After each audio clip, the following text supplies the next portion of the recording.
যদি আমরা একটু পর্যালোচনা করি তাহলে দেখা যাচ্ছে যে 52%-এর বেশি এখন বাঙালি জনগোষ্ঠী। আমরা দেখেছি যে বাঙালি জনগোষ্ঠীটাকে মূলত আমরা যে বৈষম্যহীন রাষ্ট্র চেয়েছিলাম, এই বৈষম্যের বেড়াজালে আমরা এখন আবদ্ধ আমরা দেখেছি।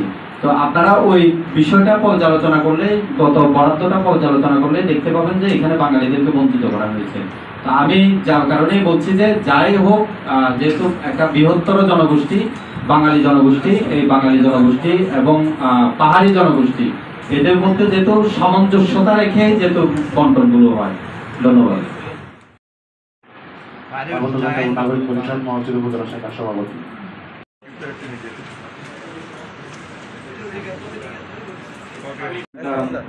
বক্তব্যটা পরে শোনাবেন। আমি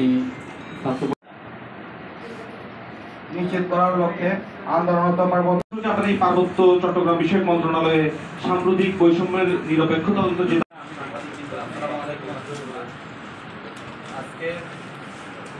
এছাড়াও প্রস্তাবিত 2025 সালের অধ্যাদেশের বিসমিল্লাহির রহমানির রহিম।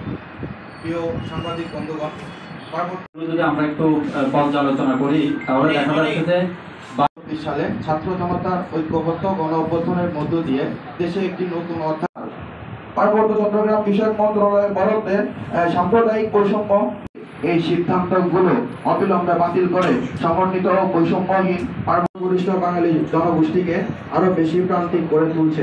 অন্যদিকে অঞ্চল সংবিধানের 6-2 অনুচ্ছেদে স্পষ্ট বলা হয়েছে, বাংলাদেশের জনগণের স্বীকৃতি পরিচয়ভাবে সংবিধান বিরোধী এই ধরনের বক্তব্য এবং আইন সংশোধনের মাধ্যমে এখন তিনি অন্তর্বর্তী সরকারের উপদেষ্টা পদ থেকে 15 গোষ্ঠীগত মন্ত্রণালয়ে প্রায় 90% বরাদ্দ এমনভাবে বিতরণ করেছেন, 10 সংশোধন করে জাতি বৈচিত্র্য ইনস্টিটিউট অধ্যাদেশ 2025 প্রণয়নের সিদ্ধান্ত অবিলম্বে বাতিল করতে হবে।